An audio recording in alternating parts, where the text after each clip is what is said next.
vamos a atravesar una enfermedad compleja o acompañar a alguien a que la viva. Hoy nos acercamos al cáncer de mama a través de la historia de Cintia Casemejor, una de las fundadoras enlazadas. Cintia fue diagnosticada a los 30 años y a partir de esa vivencia decidió transformar su dolor en una misión compartida, acompañar a mujeres en este proceso, ofreciendo herramientas y contención. Enlazadas tiene como visión que todas las mujeres con cáncer de mama puedan mejorar su calidad de vida y transitar la experiencia como posibilidad transformadora, aumentando su bienestar y ejerciendo sus roles con plenitud en compañía de su entorno. Si estás atravesando la enfermedad, acompañando a alguien o te interpelan las preguntas sobre el cuerpo, la salud, la pérdida y la transformación, te invito a quedarte porque vamos a hablar no solo del cáncer de mama, sino también de los vínculos, del valor de no romantizar el sufrimiento y de cómo la red y la comunidad pueden sostener incluso en los momentos más crudos. Bienvenidos y bienvenidas a Ecos. Mi nombre es Amalia Insúa, este es el podcast de la Fundación Vivir Agradecidos. Queremos leerte, queremos escucharte. ¿Qué aprendizajes o experiencias sobre el cuidado y el acompañamiento te resonaron más al escuchar esta conversación? O si tienes algún otro comentario que puedas sumar en este sentido, no dejes de hacerlo, los leemos en los comentarios. Muchísimas gracias por estar del otro lado. Me parece que puede ser un tema muy interesante, no solo para pacientes con cáncer de mama o personas que hayan transitado esa enfermedad, sino también para personas que pueden estar acompañando un proceso de enfermedad, sea o no de cáncer de mama, ¿no? Me parece que estaría bueno enmarcarlo desde ese lugar. ¿Qué te parece? Absolutamente, sí, hay un montón de cosas que, más allá de que nuestro foco esté en el cáncer de mama, que son transversales, ¿no? Y que tienen que ver con un proceso de enfermedad y hasta quizás transversales a otros procesos, ¿no? A otras heridas, a otros duelos, a otros momentos. Creo que en esto no es un tema exclusivo del cáncer de mama, aunque quizás hay un montón de cosas que son más específicas de ese proceso en particular o de lo que implica para una mujer ese proceso en particular. Pero después hay un montón de cosas que, como bien decís, son más universales. Vamos por eso, vamos por la universalidad y por la particularidad, ojalá que lleguemos a todo. Me encantaría empezar por la historia de Enlazadas y cuál fue tu camino personal en relación al cáncer de mama. A ver, Enlazadas hoy es una organización sin fines de lucro, pero nace como un sueño muy chiquitito que a medida que fue pasando el tiempo se fue agrandando y se fue formando y nace también como consecuencia de una experiencia personal y de una vivencia, como bien decías. Yo tuve cáncer de mama a los 30 años, estaba casada hacía un año, no tenía hijos. En su momento hice todo el protocolo, digamos, típico y completo de un cáncer de mama, tuve una mastectomía completa, tuve un vaciamiento axilar, hice quimioterapia, hice rayos y tomé tamoxifeno por 5 años. En ese transitar de esa enfermedad, me operé con el doctor McLean en el Austral, me atendí con Recondo como oncólogo, fueron pasando los años y fue un proceso que me atravesó mucho, que me dolió mucho, que me costó mucho y que busqué como con mucha curiosidad cuando estaba yo transitando ese proceso, qué cosas había para hacer, ¿no? ¿Qué podía hacer yo para transitar ese proceso de la mejor manera? Y ahí vamos desde una amplia gama de temas que pueden ir desde, no sé, hacer terapia para ver cómo lo encaraba y cómo me lo tomaba, hasta todo lo que se te ocurra de, no sé, acupuntura, homeopatía, meditación, el arte de vivir, y me puse a buscar un poco todo, ¿no? Y en ese transitar hubo cosas que me sirvieron, hubo cosas que no me sirvieron, hubo cosas que seguí, hubo cosas que dejé, pero sí hubo como mucha curiosidad. Y que la curiosidad estuvo movida por el dolor, o sea, estuvo movida porque después de la segunda quimio yo dije, yo si no hago algo con esto, no llego, porque no me podía levantar de la cama, tenía muchos vómitos, me sentía muy mal. Y la verdad dije, le tengo que buscar una vuelta. Y bueno, ese fue mi proceso. Durante el proceso, por supuesto, el foco estuvo en mí. O sea, nada de todo esto, ni siquiera como sueño existía. No tenía ni energía, ni mente, ni nada, ni alma para pensar en nada que no tuviera que ver con mi situación de ese momento. Pero los años fueron pasando, llegaron las etapas de controles, llegó un poco esta distancia del proceso vivido a nivel personal. Y ahí es donde uno empieza como a recorrer el caminito, a decir, bueno, a ver, ojo que acá gané un montón de cosas, ojo que acá aprendí un montón de cosas, y a tener estas conversaciones que empezaron a surgir con Ignacio McLean, con la gente del Austral, con Daniela Verdinelli después, que es la psico-oncóloga de ahí, decir, hay un montón de aristas que se ven atravesadas en la vida de una mujer que tiene un diagnóstico de cáncer de mama, que no tienen nada que ver, o mejor dicho, que van mucho más allá del consultorio médico, que va mucho más allá de la conversación con el oncólogo o de la conversación con el mastólogo. Porque acá es una teta, hablando mal y pronto, o las dos tetas. Acá está la sexualidad impactada, acá está la estética impactada, acá está la feminidad impactada, acá está la vida de la mujer en todo su rango, ¿no?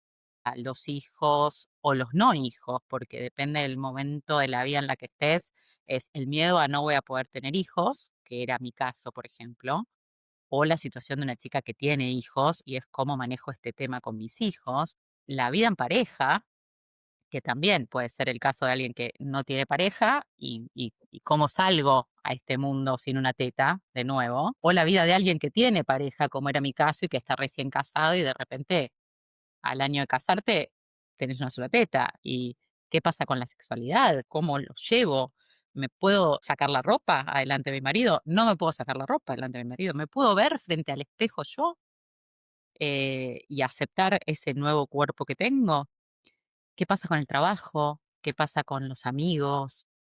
No sé, es eterno el abanico de cosas, pero un poco tenía que ver con las conversaciones de ese momento y esa como semillita de gestación, si querés, de enlazadas, es cómo hacemos para acompañar a una mujer en todo eso que no es el consultorio médico, o sea, en todo eso que no va a poder hablar con vos, Ignacio. ¿Sí? Porque no se va a atrever, porque no es tu expertise, porque no sos la persona para acompañar en eso y porque quizás la paciente tampoco se siente cómoda de preguntarte a vos y de conversar con vos eso, ¿no? Y bueno, y ahí empezamos a decir, bueno, ¿cuántas cosas que se podrían hacer para acompañar a una paciente desde todos estos ámbitos, ¿no? Y ahí empieza a surgir un poco. Todo esto que yo sentí como paciente macheaba perfectamente con lo que Ignacio, con lo que Daniela estaban sintiendo desde la perspectiva profesional como una limitación de ellos. Es decir, me gustaría hacer más, pero escapa a mi posibilidad hacer más desde la perspectiva del médico, desde la perspectiva del psicólogo. Y ahí es como que empezamos a unir fuerzas y decir, bueno, ¿qué pasa si se trabaja en equipo? ¿Qué pasa si vos haces tu parte, vos, Daniela, psicóloga, haces tu parte? ¿Y qué pasa si entra una tercera pata a jugar acá, que es la pata del que vivió este proceso y está con una distancia determinada de la enfermedad que le permite hoy ayudar y acompañar a alguien que esté transitando el proceso en ese momento? Y ahí empezó. Y como te digo, empezó como algo chiquito. Bueno, y se fue consolidando, se fue armando. Ahora hace 13 años que estamos trabajando juntos. Somos varias voluntarias, en su mayoría mujeres de distintas edades, que transitamos todas el cáncer de mama en alguna etapa de nuestra vida, sumados a Daniela Verdinelli, que es la psicooncóloga, y a Ignacio Maclin, que es el mastólogo, cirujano y director del Centro Mamario Austral. Qué bueno cómo habiendo podido atravesar esa experiencia con distancia, pudiste como reencontrarte con el proceso de otras y acompañar a otras haciendo equipo. Me parece espectacular. Me encantan esas historias que traen esa como, no sé, evolución a partir de un Ujú. momento como transformación. Así que qué bello, gracias por compartirlo. Hay algo que a mí, como esto que pensaba cuando hablabas del proceso y decías que atraviesa tantas aristas, pensaba, claro, es una crisis tan profunda y existencial y cruda que toca, no hay ningún área de la vida que pueda escaparse de eso en mayor o menor medida, que importante es que se pueda abordar además de lo médico. Así que como que me hace muchísimo sentido. Y quería preguntarte por esta visión que tienen enlazadas de mejorar la calidad de vida y de transitar la experiencia como una posibilidad transformadora. Quería saber qué significa para vos transitar la experiencia como una posibilidad transformadora sin caer en romantizar un proceso que, como vos decías, es durísimo. Sí. Y es interesante lo que decís porque creo que hay una diferenciación bien grande, ¿no? Entre una cosa y otra, aunque a simple vista pueda parecer contradictorio, ¿no? Claramente, como vos resumías, es un proceso durísimo y es un proceso que nadie va a elegir vivir, ¿correcto? O sea, nadie va a estar buscando ni nadie se va a alegrar de transitar esto. Pero por otro lado, como muchas de las cosas de la vida llegan y no hay escapatoria, o sea, no hay nada que podamos hacer de nuestro lado para cambiar eso que llegó. Lo que podemos hacer es decidir cómo lo vamos a transitar, pero eso está y es una realidad. Entonces, de romántico no tiene nada, de fácil no tiene nada. Pero lo cierto es que si está ahí y llegó, sigo teniendo la posibilidad de pensar cómo puede transitarlo. Y después de transitarlo también tengo la posibilidad de pensar qué voy a hacer con eso que transité. Porque también esto es algo interesante para ver, ¿no? Que es las etapas. O sea, si vos le vas a hablar a una paciente que está transitando en este momento un proceso de cáncer de mama y le vas a hablar de la posibilidad de sacar algo positivo de esto, crecer a partir de esto, pensarlo como una oportunidad de transformación y te vas a comer un sopapo y bien dado, porque no es el momento de pensar eso. Y no es posible pensar eso. Sería muy utópico pensar que uno en el proceso de un duelo cualquiera, porque esto para mí también implica un duelo de tu imagen, un duelo de tu cuerpo, un duelo de tu salud, un duelo de un montón de cosas. Y si lo trasladas a un duelo que es algo quizás para todo el mundo más palpable, más visible, porque todos hemos transitado posiblemente la pérdida de algo o de alguien, es imposible en el medio de ese sufrimiento pretender sacar algo bueno. Incluso sería contraproducente tal vez, ¿no? Es poner la energía en otra cosa y es casi, Dani, los psicólogos a veces hablan de esto de la tiranía del positivismo, ¿no? Y a mí me hace mucho sentido pensarlo así, porque es como cuando te juntás con alguien o te dice, bueno, pero no pasa nada, vos vas a poder, tranquila, o esta cosa, bueno, de si llegó es porque estás en condiciones de aguantarlo. Y todas estas cosas que es, no, gente, o sea, primero que no sé si estoy en condiciones, segundo que no me interesa, no tengo ganas de estar en condiciones.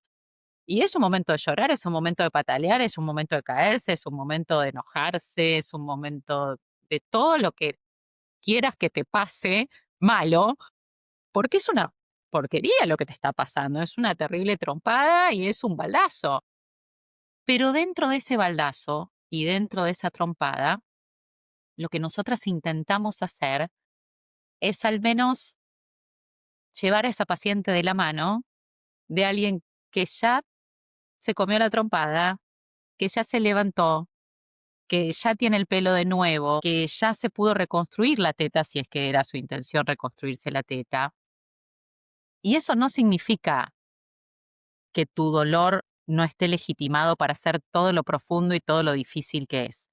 Pero lo que sí significa, me parece, y le da una perspectiva distinta, es que quizás en la mente de esa paciente existe la posibilidad de empezar a pensar ese proceso como una etapa, como un proceso, que tiene un después, ¿sí? Que tiene un después y que ese después, que es tan difícil a veces imaginarte, cuando tenés a alguien que te está mostrando ese después en vivo, no porque yo tenga nada muy lúcido para decirte, es simplemente mi presencia, mi vida hoy, que te puede decir, bueno, a ver, yo mañana puedo volver a tener el pelo así, yo mañana puedo volver a ponerme una bikini o un vestido. Yo mañana puedo volver a tener la piel normal, sin manchas, sin... Voy a volver a tener ceja, voy a volver a tener pestaña. Y esto que parece como simple, es un montón. Es un montón porque cuando uno está en el medio de la tormenta, es solo tormenta, no ve otra cosa. Y está bien, porque no podemos ver otra cosa, ninguno de nosotros. Entonces, creo que un poco nuestro encanto, nuestro valor agregado, si querés, es poder acompañar desde ese lugar de alguien que lo vivió y de alguien que no es que va a intentar sacarte de esa angustia o de ese dolor, simplemente va a estar ahí, va a estar presente cuando lo necesites, va a estar disponible, va a ser alguien con quien puedas hablar de lo que te pasa sin, sin temor a angustiarlo, que esa es otra cosa que nos pasa y que es muy, me parece característica incluso más de las mujeres, ¿no? La mujer yo creo que tiene como esta cosa innata de proteger, no sé, lo tenemos como parte de nuestro ADN, proteger a los hijos, proteger a la gente que queremos, cuidar. Y eso a veces nos lleva a que nos cuesta sufrir adelante de otro porque creemos que lo hacemos sufrir. Llorar adelante de tu marido o llorar adelante de tus hijos, capaz lo sentimos como que les estamos trasladando esa angustia, como que les estamos trasladando ese dolor. Y no es tan fácil dejarse apoyar o dejarse ayudar o permitirse quebrarse adelante de la gente que queremos. A veces, por paradójico que parezca, es más fácil llorar con alguien que no conocemos tanto o apoyarse y dejarse ayudar por alguien que no conocemos, porque no tenemos esa necesidad de protegerlo, porque nos podemos sentir más libres de llorar. Y un poco eso es lo que nosotras intentamos hacer. No es que querramos, ¿cómo te puedo decir?, a darle nuestra experiencia a las pacientes, porque estas son experiencias que son intrasladables y cada uno tiene su proceso y su manera de vivirlo.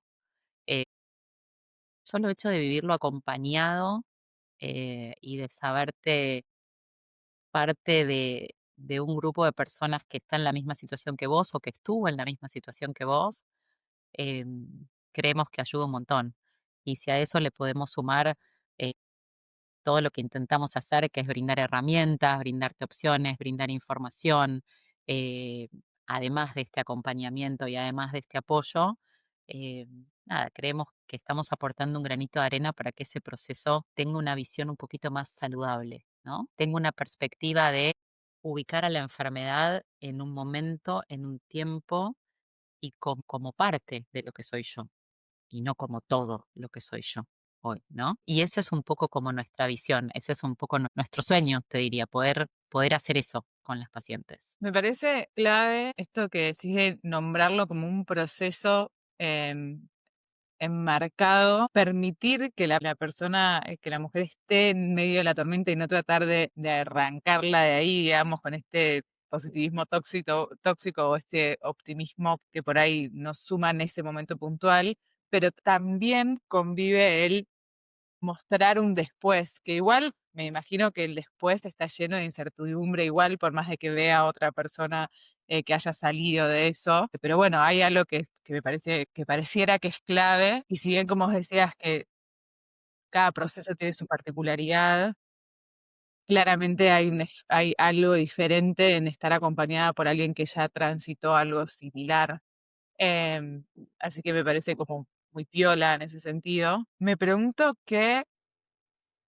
¿cuáles son esas cosas a nivel sociedad, que mencionaste algunas, y a nivel más particular, que puedan hacer que sea difícil vivir la enfermedad como una posibilidad transformadora, ¿no? Que es la palabra que por lo menos leí en ustedes. ¿Cuáles son algunas ideas erróneas, miedos, cosas que vos decís, para mí esto no suma tanto? Bueno, un poco esto que estamos hablando, para mí no suma tanto. Hay dos grandes cosas que yo te diría para mí no suman. La Mm, primera es, no suma esto del romanticismo, del positivismo, de no te podés caer, tenés que ser fuerte, no pasa nada, esto lo vas a pasar de taquito.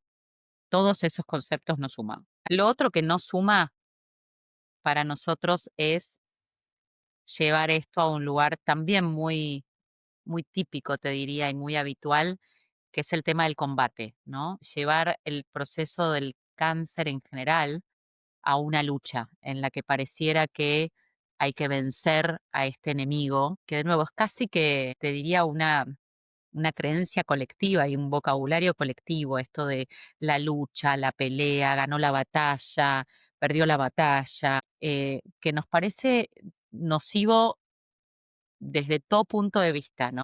Pero porque creemos que justamente el enfoque es el contrario, o sea, yo tengo que aliarme con mi cuerpo, yo tengo que ayudar a mi cuerpo a sanar. Si hay un enemigo y ese enemigo está dentro mío, mi cuerpo se transforma en un campo de batalla.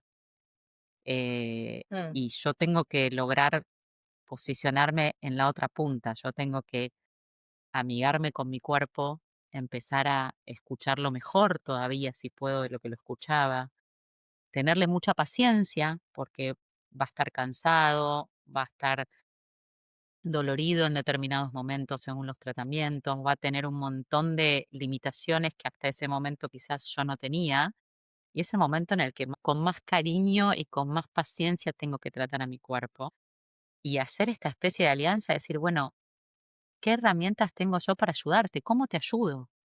¿Cómo te ayudo a tener un sistema inmunológico que te permita afrontar esto mejor? ¿Qué hago? ¿Qué cosas puedo hacer? ¿Puedo hacer ejercicio físico para estar mejor? ¿Puedo comer bien? ¿Puedo meditar? ¿Puedo aprender a respirar de otra manera? Aprovechar, volviendo a esto que hablábamos antes de oportunidad transformadora, puedo aprovechar este parate que la vida me puso y que de nuevo no elegí, pero está acá. Puedo aprovechar este parate para hacer cosas que quizás no estaba pudiendo hacer, dormirme una siesta un día de semana.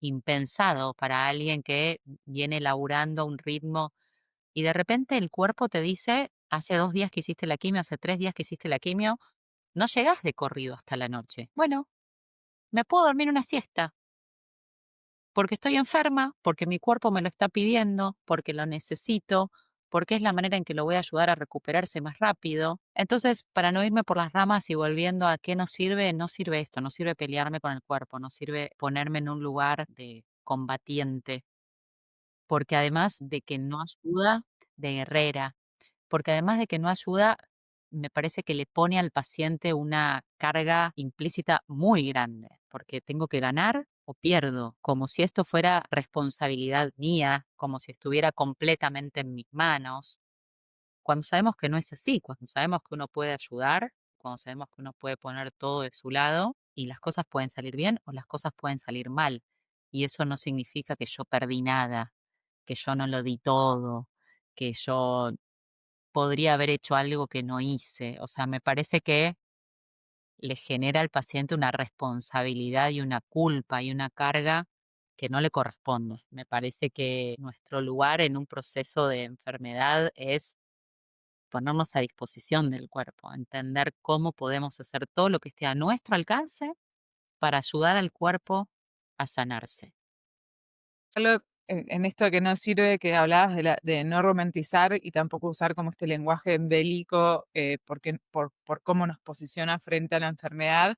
Hay algo que me parece re interesante también, que por lo que voy escuchando, creo que se da mucho en lo que contás del proceso, que es como esto, y poder ir integrando cosas que por ahí parecen que son difíciles de integrar, como por ejemplo, cómo soy aliada de mi cuerpo, cómo acompaño el proceso sabiendo que no depende todo de mí. Que a veces en esto, quizás en un abordaje que busca ser más holístico y más integral, donde hay mucho que sí podemos hacer para acompañar el proceso desde la salud, como los ejemplos que vos traías, un poco caer en el error que si el resultado no es el que esperábamos, es culpa de que no hice todo lo No, posible. no, y de nuevo, o sea, las elecciones de uno tienen que ver con cómo uno puede desde su lado ayudar, optimizar, sentirse mejor. Los resultados claramente no están fuera de nuestro alcance, ¿no? Y obviamente uno puede ayudar o puede perjudicar con las cosas que haga.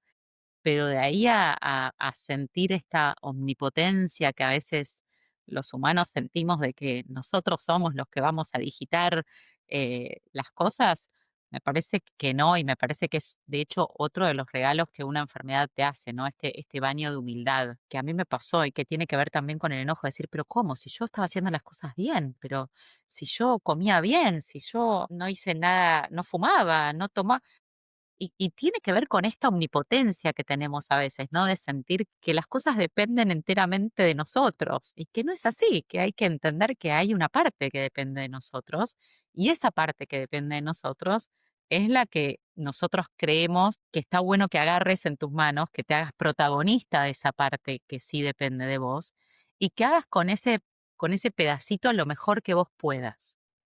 Em, que de nuevo, lo mejor que vos puedas no va a ser lo mismo la semana que estás diagnosticada que el mes siguiente, que en 3 años, pero que en cada etapa, de acuerdo a cómo vayas transitando, hagas lo mejor que puedas con esa situación que estás viviendo y que no podés modificar.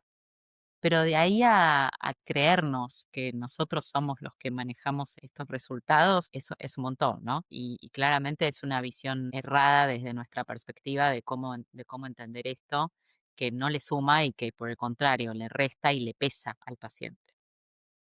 Antes de entrar en lo que sí se puede hacer, que me interesa un montón, a nivel como individual, a nivel colectivo y también desde el entorno, que me parece bastante clave, por si hay alguien que está escuchando, que está acompañando a un ser querido en esta situación o en alguna similar. Cuando te escuchaba pensaba, "Uf, que cuando dijiste el parate que te da la vida o como cuando describías algunas cuestiones más físicas, decía que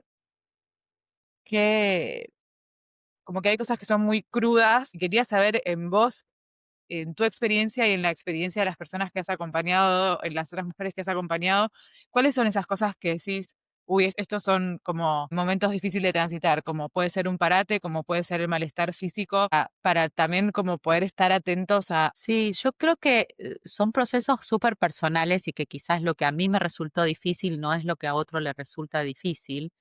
Y un poco acompañando pacientes y a lo largo de estos años, creo que es súper enriquecedor ver cuán diferentes vivimos todos ese proceso y cómo hay cosas que yo las pasé de taquito, que a otro le parecen un mundo, y cosas que para mí fueron un mundo que otros ni reparan, ¿no? Eso se juega un poco todo, se juega cuál es tu entorno, se juega qué te está pasando en la vida, en qué etapa vital de la vida estás, o sea, tenés 20 y pico, tenés 30 y pico, estás en pareja, no estás en pareja, tenés hijos, no tenés hijos. Según donde esto te agarre, yo creo que son los miedos o los temas transversales, ¿no? Que a los que va derecho, ¿no? Este proceso y este diagnóstico. Entonces es un caso a caso, pero hay algunas cosas que yo tengo identificadas como muy marcadas en mi proceso como dolorosas. A mí lo primero que te diría que me dolió o lo que más me dolió fue sentir el daño que le iba a hacer a mi familia, o sea, tener que contarle a mi familia que yo estaba enferma. O sea, yo sentía que cuando yo le dijera a mi mamá que yo tenía cáncer, la mataba. Esa conversación que tenía que tener con la gente a mi alrededor, con mi marido, con mis papás, con mis hermanos, con mis amigas, fue uno de los momentos más crudos para mí. Sentir, verlos ponerse a llorar, ver el dolor que yo sentía que estaba generando en ellos, me marcó un montón y me costó un montón. Otro tema que para mí fue súper doloroso y que tenía que ver con la incertidumbre del proceso y del después es la maternidad. O sea, cómo esto iba a impactar mi sueño de tener una familia, mi sueño de tener hijos. Para mí era algo muy clave en mi vida y en mis proyectos. Y sentir que quizás iba a tener que resignar eso fue un tema muy grande, ocupó mucho tiempo en mi cabeza ese tema. Em, el tema del impacto físico fue otro tema que me costó un montón. Eh, yo me considero una persona muy estética, yo era una persona, siempre cuento, yo me hacía brushing todos los días de mi vida, tenía un pelo por acá y me hacía brushing todos los días de mi vida, 40, 45 minutos por día, le dedicaba a mi pelo. Y te puedes imaginar que de eso a quedarte completamente pelada y no tener ni que lavarte el pelo, fue un cambio grande. Y por eso me echo acá con esto que vos decías antes, ¿no? Las aristas y que conversamos. Digo, esta es otra cosa interesante que tampoco suma hablando de cosas que suman, que es pensar que está en riesgo tu vida, ¿cómo te vas a poner a llorar por el pelo? Sí, me pongo a llorar por el pelo. Me jode quedarme pelada. No me gusta verme así en el espejo. O sea, a veces pasa que la gente tilda como de frivolidad este tipo de comentarios o este tipo de dolores en el medio de un proceso donde decís, bueno, a ver, está en riesgo tu vida o está en riesgo tu salud y te vas a poner a mirar. Sí, sí, soy mujer y me voy a poner a mirar y me va a doler y me voy a mirar en el espejo y no me voy a ver las cejas y me voy a poner a llorar sola en el espejo. Y es así, no es frivolidad, es la realidad, es mi realidad, es la realidad de cualquiera que hoy se ve en el espejo y se ve absolutamente diferente. Te impacta. Y el otro está y es más grande, sí, perfecto, pero eso me duele. Y está bien, porque si no parece que nos ponemos en un lugar en el que como está en riesgo tu vida o está en riesgo tu salud, todo tendría que ser un bueno. A ver, ¿qué te importa si te sacan la teta o qué importa si perdes el pelo? Lo importante es que sigas vivo. No, gente, no. O sea, estamos de acuerdo que lo más importante y en escala de prioridades es, todos lo vemos eso. Ahora, de ahí a decir que no me puede doler que se me caiga el pelo, claro que me puede doler y un montón. O que no me gusta verme así al espejo o que me pongo a llorar cada vez que me desnudo sola, claro que sí. Entonces, ese es un poco el, como habilitar esto, que no tenga que ver con frivolidad, habilitar estas conversaciones entre las mujeres. ¿Cómo hacemos para prestarle atención también a eso? ¿A vos te encanta tu pelo? Bueno, ¿te gustaría, no sé, vamos a algún lugar, buscamos alternativas, te gustaría conservar este estilo? Busquemos algo mientras tenés todo tu pelo, que sea similar a tu estilo, que lo tengas listo, que esté en tu casa y que el día que, no sé, empieces a perder el pelo, lo puedas usar y te sientas y el espejo te devuelve algo más similar a lo que a vos te gusta y a lo que estás acostumbrada, para mitigar un poco ese impacto que podría llegar a sufrir si esperamos y no le damos bola y pensamos que, bueno, el pelo es lo de menos.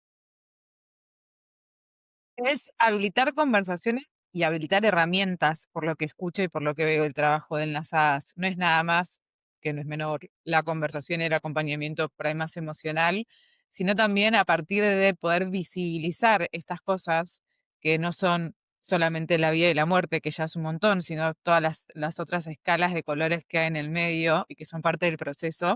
Poder ver, bueno, cuáles estrategias sí me funcionaron a mí, que te pueden funcionar a vos o que conozco. Incluso, no sé, pienso en información de contactos, de cosas que a mí le puede servir a uno o a otro. Me hizo acordar a como cuando estás embarazada, que de golpe hay un montón de preguntas que tiene más sentido hacérsela a las mujeres que pasaron por eso hace Sí, poquito y la data de, sí.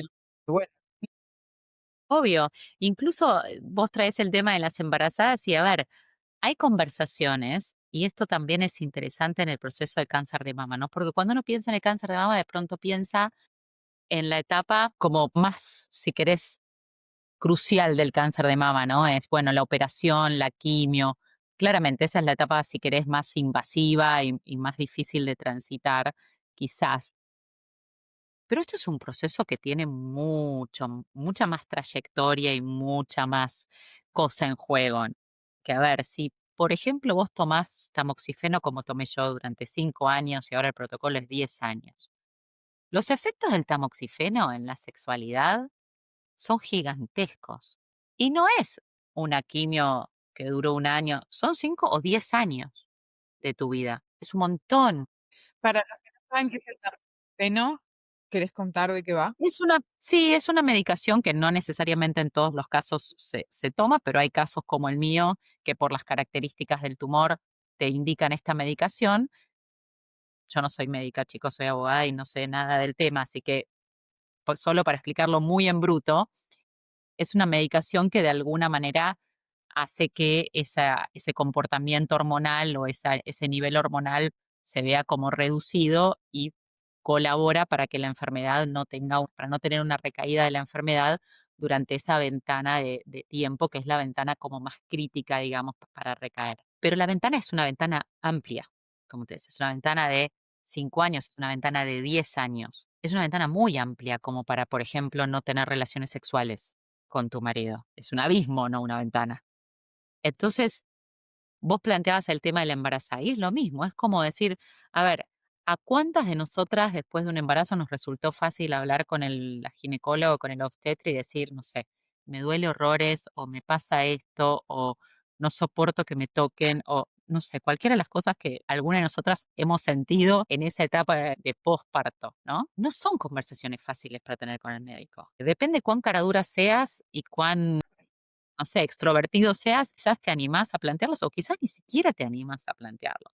Y quizás lo hablas con tu hermana o con tu mejor amiga o con tu mamá o con...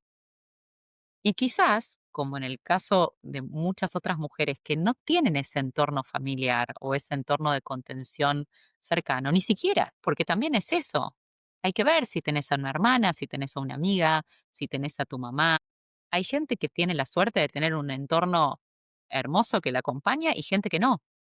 Entonces, em, ese también es un poco como nuestra visión cuando pensamos esto, ¿no? Es decir, bueno, estar disponible para de alguna manera suplir, si se entiende bien, ¿no? Ese, ese acompañar del que quizás tiene ese entorno para el que no lo tenga. ¿Cómo podemos hacer de cuenta que soy tu hermana o tu prima o tu amiga o la persona en la que vos te quisieras apoyar y que no tenés? Pero bueno, me divagué por otro lado, pero volviendo al tema, son procesos largos y esto también es como muy interesante de entender, ¿no? Porque no es que vas a perder el pelo por un mes, ¿sí? Vas a perder el pelo y va a tardar en crecer. Y va a crecer y va a crecer distinto, y va a haber una etapa de pelo cortito que no sabes qué hacer con el pelo.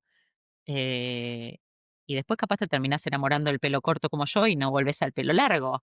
Pero es todo un transitar que dura un montón de tiempo. La medicación, si tomas medicación, dura un montón de tiempo. Los efectos de eso duran un montón de tiempo. Entonces, no es solamente pensarlo en, bueno, el año que duró el tratamiento más estricto, si querés, o los 2 años que duró, sino que es algo realmente mucho más amplio, incluso más allá de los tratamientos, ¿no? ¿Qué pasa cuando te dan el alta y te dicen, bueno, ahora no tenés que tomar más nada? El miedo atroz que te agarra de que no te controlen, porque después de haber vivido una cosa así, que mal ir al médico y tener ese chequeo cada 6 meses es uno la pasa mal, pero ese día vuelve a la casa, le hicieron todos los chequeos cada 6 meses, te dicen estás ok y pasás 6 meses en paz. Cuando te dicen no tenés que venir más, ahora vení una vez al año. ¿Cómo? ¿Un año sola sin saber qué está pasando dentro de mi cuerpo? ¿Cómo manejo esa ansiedad? ¿Cómo manejo ese miedo? ¿Cómo me convenzo todos los días de que sigo bien? Entonces, no sé, es súper interesante, pero a lo que voy es, cada etapa de este proceso tiene sus vueltas, ¿no? Cada etapa de este proceso tiene su desafío. Y no es lo mismo el desafío o lo que pasás en la etapa del diagnóstico, que lo que pasás en la etapa del tratamiento, que lo que pasás en la etapa post-tratamiento, que lo que te sigue pasando hoy después de, no sé, en mi caso, eh, 20 años de distancia con el diagnóstico. En todas esas etapas son distintas las cosas que están en juego. Y no por eso más fáciles o más difíciles, porque de nuevo ahí va él caso a caso. Sí, ¿cómo volvés a vincularte y a relacionarte con cada una de estas aristas trastocadas o atravesadas, vos habiéndote transformado? Es como también un proceso de volver a encontrarte con un montón de cosas que debe ser como un trabajo de integración bastante también importante, ¿no? Sí, sí, y de hecho yo me acuerdo que en una de las cosas que yo hice al principio, esto fue, te decía, buscar hacer terapia, ¿no? Y me acuerdo que una de mis frases célebres, digamos, en esa primer consulta fue, yo siento que mi cuerpo me traicionó, o sea, yo me siento traicionada porque yo lo cuidaba, yo hacía las cosas bien, de nuevo, desde este lugar de soberbia, ¿no? De omnipotencia, pero bueno, estaba parada exactamente en ese lugar y mi sentir fue, mi cuerpo me traicionó. Y lo que me pasó después, en esta otra etapa, que es la etapa del alta y demás, es esto que vos traes, que es decir, bueno, a ver, ¿cómo confío de nuevo en mi cuerpo? ¿Cómo sé que no está pasando nada malo? Porque yo esto no lo descubrí porque yo me sentía mal. Yo no tuve un síntoma. Yo no me di cuenta que esto estaba pasando. Entonces, ¿por qué voy a darme cuenta ahora si pasa algo que ya no tengo los médicos encima? Porque durante todos estos años tenía el chequeo, tenía Ahora que me están diciendo, ok, ya estás bien, estás de alta. Casi que me daban ganas de decirle, no me des de alta. Yo prefiero seguir viniendo. Literal era lo que prefería. Que parece, de nuevo, volvemos a esto de qué es lo que está idealizado que tiene que pasar y qué es lo que pasa. Que no necesariamente coincide, porque uno pensaría decir, uy, celebremos, alta, brindis, para mí no fue una buena noticia que me dieran el alta, porque yo me sentía absolutamente desamparada con ese alta. Me sentí sola, me sentí sin el control riguroso, sin el médico encima, y ese médico encima a mí me daba la tranquilidad de que yo iba bien. Cuando no lo tuve encima, dije, ¿cómo me voy a dar cuenta? Si vos antes, cuerpo, no me diste ninguna señal, ¿cómo sé ahora que todo está bien? Porque ya no me puedo, no es que puedo ir y hacerme una mamografía libremente todas las semanas para chequear, ¿no? Entonces, ahí requiere otro trabajo interno, ¿no? De decir, bueno, ¿cómo restablezco esta relación con mi cuerpo? ¿Cómo vuelvo a confiar? ¿Cómo me entrego a ese mundo de incertidumbre, que es el que siempre tuvimos y el que tenemos en todo, pero que después de transitar una cosa así, se ve como mucho Lo ves. más tenebroso? Pero bueno, todo eso pasa y, y por eso lo lindo de habilitar estas conversaciones, y de habilitar estas conversaciones con alguien que te puede entender, ¿no? Eh, Vos planteabas antes el tema de cómo acompañar y cómo ayudar, que es otra de las cosas interesantes, ¿no? Y es esto, a veces para el que acompaña esto es difícil, es muy difícil, porque la manera en que lo estás viendo o que lo estás pensando no necesariamente resuena en el paciente, ¿no? Y el de afuera posiblemente en una situación como esta que estamos conversando, te diría, vamos a celebrar que te dieron el alta. Mm. Y de repente yo estoy recontra asustado con esto de que me dieron el alta. No tengo ganas de celebrar nada.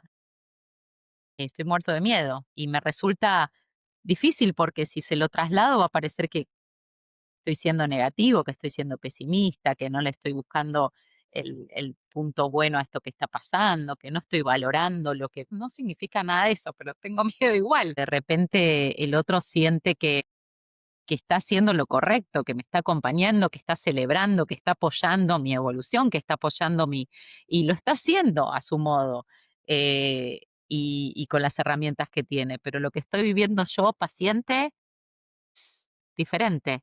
Y es difícil ese proceso. Por eso yo siempre digo, el rol del acompañante es un rol súper difícil, porque a uno mismo, protagonista de su proceso, le cuesta entender lo que le pasa y le cuesta entender lo que siente y convive con estas contradicciones todo el tiempo. Esperar que el de afuera lo entienda o lo pueda ver, también me parece uno de esos mitos, ¿no? O sea, suponer que el de afuera puede leer lo que necesito, creo que es uno de los primeros errores que a veces cometemos, ¿no? Y para eso yo creo que la única clave es como intentar ser francos y asertivos en la comunicación, ¿no? O sea, animarnos a decir lo que sentimos, animarnos a decir lo que necesitamos, que puede ser, correte, no me molestes, quiero estar sola, Ujú. necesito espacio, ¿cómo te ayudo? Dejándome sola, no preguntándome cómo estoy todo el tiempo,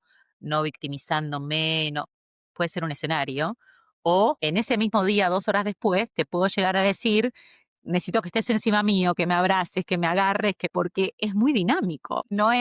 Es muy dinámico, depende la personalidad de cada uno, por supuesto, dependen mil cosas, pero la única manera que hay para mí de encontrar un cierto equilibrio en ese acompañar y dejarse acompañar es hablar de los dos lados, o sea, que el acompañante también diga, decime cómo te ayudo, no asumir que lo que el otro quiere es que le estén encima, o que lo dejen solo, y simplemente preguntar, ¿qué querés? ¿Hoy qué necesitas? ¿Hoy cómo te ayudo? ¿Qué puedo hacer? Hablas de como lo universal de las etapas del proceso, pero también la particularidad de cada uno según su historia, su personalidad, también sus condiciones, porque hablabas de hay personas que pueden estar acompañadas y hay personas que no.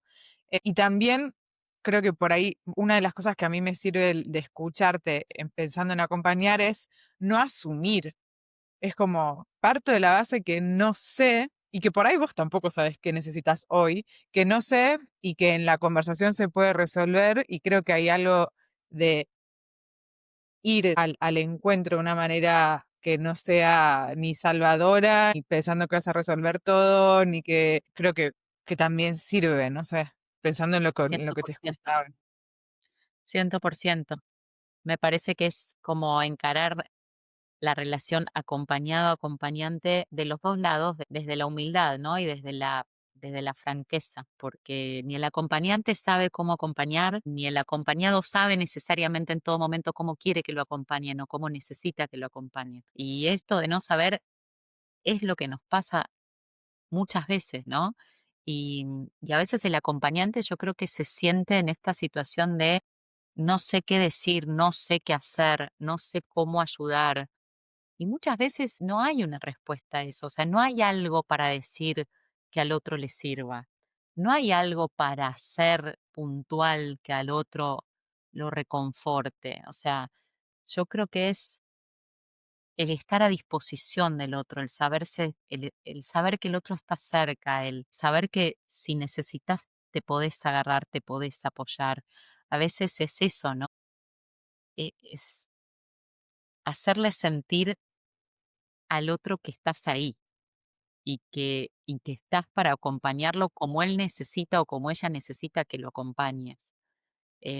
Mucho más que el llegar con una propuesta salvadora, un plan de distracción, palabra que un libro que la historia de la prima que lo pasó y todas esas cosas que a veces todos cometemos el error de caer en ese lugar que al otro no le suman. Sabemos que hay un montón de gente que sobrevivió al cáncer de mama, que vos tenés un primo, un hermano, un vecino, una compañera del trabajo. Pero en el momento que estás en ese baile, la verdad que la historia de la vecina o de la prima no me van a llegar, no me van a sacar de esa angustia.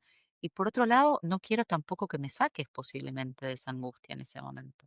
Y no es lo que necesito. Necesito que me dejes llorar y que me dejes estar angustiada el tiempo que necesite estar angustiada, porque forma parte de mi proceso y de una emoción que yo tengo que transitar y que es necesaria en ese contexto de ese proceso. Va a pasar esa angustia cuando yo la haya procesado, ¿no? Cuando vos vengas y me digas o me hagas ver la película para que nos matemos de risa. Pero bueno, es difícil de los dos lados.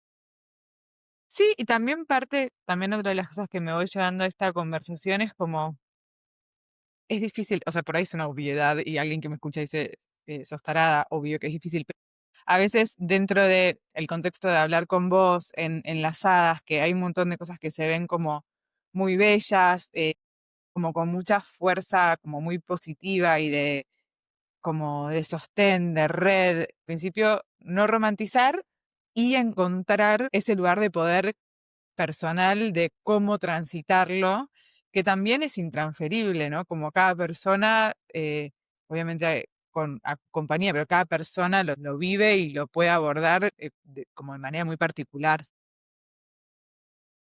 Sí, pero es intransferible, pero por otro lado, y vos antes eh, hacías la referencia a la maternidad, ¿no? Si bien es intransferible, es súper lindo sentir que no estás solo en la y en el proceso en el que estés, ¿no? O sea, yo creo que eso es un tema humano, tiene que ver con la naturaleza humana. Saber que del otro lado de un grupo de WhatsApp o de una llamada o de una web o de lo que sea, hay un grupo de mujeres que están transitando algo similar a lo que vos estás transitando, es reconfortante. Sí, incluso pensando en el ejemplo de la maternidad y como traías vos, como, bueno, a mí estos puntos me costaron, pero veo al costado y digo, mirá, a vos ni te enteraste de esta situación y yo ni me enteré de estas que viene con el combo de la maternidad, por ejemplo. Ese diálogo me ayuda a entenderme y a entenderte mucho más, como también volviendo a esa analogía, digamos. Y a repensar esos temas que a mí me cuestan tanto, ¿por qué me cuestan tanto? ¿O con qué los asocio? ¿O con qué están ligados? Porque también en esto, como en todas las cosas de la vida, a ver, en la que llega a la enfermedad es una persona con una historia, con herida, con una infancia, con una crianza, o sea, llego yo con todo lo mío. Mm. Entonces, más allá de que el proceso en sí es un proceso disruptivo y es un proceso que me pone a prueba, yo acá traigo todo mi bagaje y hay que ver qué hago con todo mi bagaje frente a este evento disruptivo. Entonces, de repente, no sé, yo, por ejemplo, entro al quirófano como entro a la cocina de mi casa. No me mosquea entrar a un quirófano. Y de repente hay gente para la cual entrar al quirófano en sí mismo es una tragedia. Pero por otro lado, yo te digo, no sé, a mí el drenaje y tener algo colgando de mi cuerpo me pareció absolutamente traumático. Entonces me mira alguien y me dicen, a ver, entras a un quirófano donde te van a abrir y no te jode y después te molesta un cañito que sale de tu cuerpo. Y a ver, 100%. O sea, si vos lo analizás racionalmente, no resiste, pero casi me muero cuando salgo con los cañitos colgando. Y al quirófano entré como Pancho por mi casa. Y esto te lo traigo para decirte un ejemplo tonto de todo es válido, porque la cosa más ridícula que pueda pasar como esta, andás a ver por dónde viene la mano, andás a ver qué mecanismos activo, porque quizás yo activo un mecanismo de supervivencia porque al quirófano tengo que entrar sí o sí, me la tengo que bancar y no hay nada para pensar y mi mente dice, baja la persiana del miedo, entra al quirófano y predisponete bien, pero cuando pasó la operación y me puedo aflojar un poquito, de repente el drenaje me parece un mundo porque ya estoy en una situación de riesgo diferente y me puedo dar el gusto de conectarme con el miedo otra vez, que al principio quizás no pude. No sé, psicología barata, porque de nuevo, psicóloga tampoco soy, pero digo, son son procesos, ¿no? Y todo es válido, porque en la medida que te pasa, es válido. Está pasando, lo estás sintiendo. Entonces, o lo registrás, te haces cargo y lo hablas con alguien o lo tapás abajo de la alfombra, pero no deja de pasar. Quisiera que antes de cerrar nos cuentes del evento Enlazadas, porque también ahí creo que hay una pista en eh, cómo son algunas de las cosas que sí suman y también para quienes están escuchando que puedan querer acercarse a Enlazadas, puede ser una linda puerta de entrada. Sí, 100%. Bueno, parte de las cosas que nosotros hacemos durante el año es un congreso anual de pacientes. Lo hacemos en octubre de cada año. Este año está previsto para el 17 de octubre. Es en el Auditorio Plaza Galicia, que es en Leiva 4070. Y como te decía, esto es algo que hacemos todos los años y es Estrella. como nuestro evento estrella, exacto, nuestro evento anual muy querido, muy trabajado, muy valioso para nosotros. Y es valioso porque trae y resume un poco todo esto que hablamos, porque en este evento nosotros tratamos de juntar a las pacientes. Hay muchas pacientes que vienen del interior y de distintos puntos del país, incluso de algunos países limítrofes también.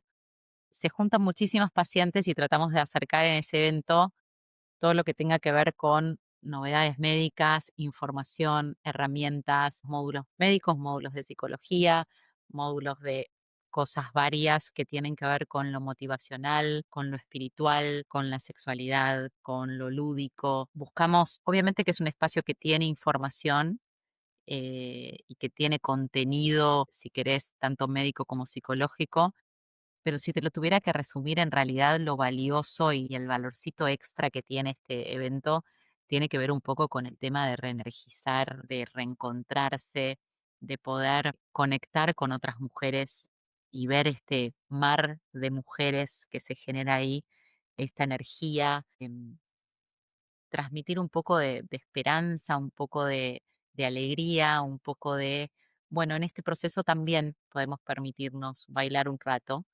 que no significa que no está pasando nada y que no significa que hoy a la mañana no me levanté llorando, pero también puedo bailar un rato, también puedo conectar con mi cuerpo de otra manera, también puedo buscar qué puede estar pasando de bueno con todo esto, qué cosas me puedo estar permitiendo que antes no me permitía, qué espacio puede haber para que de repente de acá haya cosas que cambien para mejor. Creo que este evento que nosotros hacemos todos los años em, nos permite a todas, a las que están en el medio de la tormenta, a las que pasamos la tormenta, a todas, nos permite conectar desde este colectivo femenino tan poderoso que tenemos, em, y, y un poco salir como con las fuerzas para transitar lo que estemos transitando o lo que quede por transitar según la etapa en la que cada uno esté, ¿no?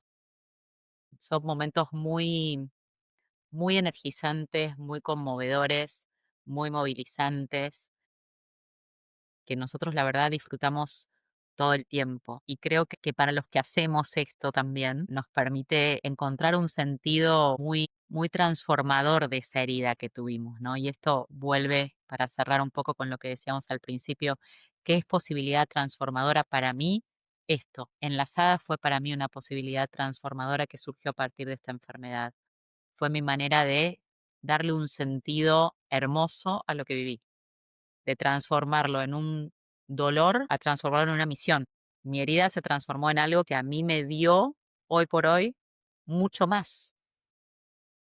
Me generó un propósito que no tenía y que adoro y que me da muchísima satisfacción.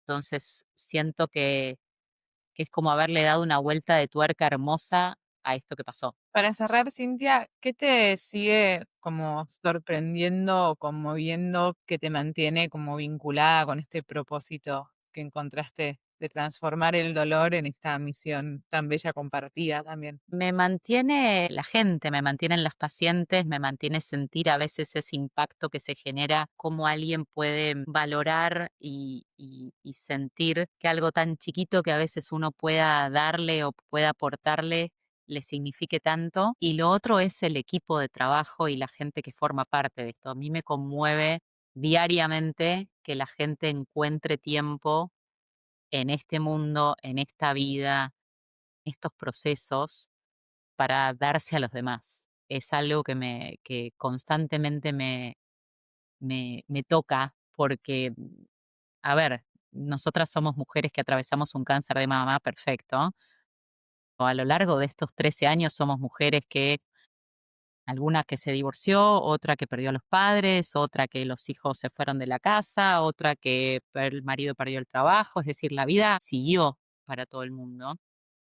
Y la vida siguió con un montón de cosas lindas y con un montón de cosas feas, como todas las vidas. Y en ese transitar, este grupo siguió encontrando espacio para que fuera lo que fuera que estaba pasando en sus vidas, siguiera teniendo la oportunidad de acompañar a otro y de brindarle un ratito a otro. Y eso a mí, eso es lo que me levanta. O sea, sentir que el resto de la gente está pasando por un montón de cosas y así todo está donando parte de su tiempo y parte de su energía y parte de su amor a otro, salirse de ese mundo de solo yo y mi dolor y mi proceso y abrirse y ver, bueno, mi proceso, tu proceso y todos estamos transitando cosas todo el tiempo, ¿no? Entonces, si podemos hacer esto y si los demás pueden hacer esto, yo puedo hacer esto y quiero hacerlo.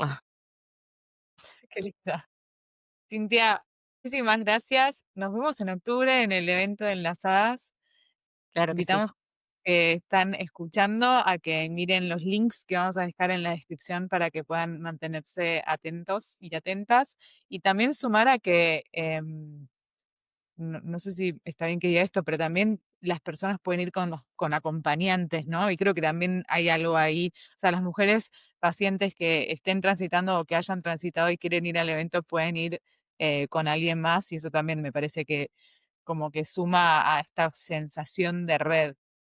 100%. Todo lo que nosotros hacemos es gratuito, de punta a punta, abierto y destinado a las pacientes y al entorno que tengan, sea familia, amigo, quien sea que las esté acompañando y que las esté apoyando, es bienvenido. Así que están todos invitadísimos. Gracias, Cintia. Gracias a vos, un placer.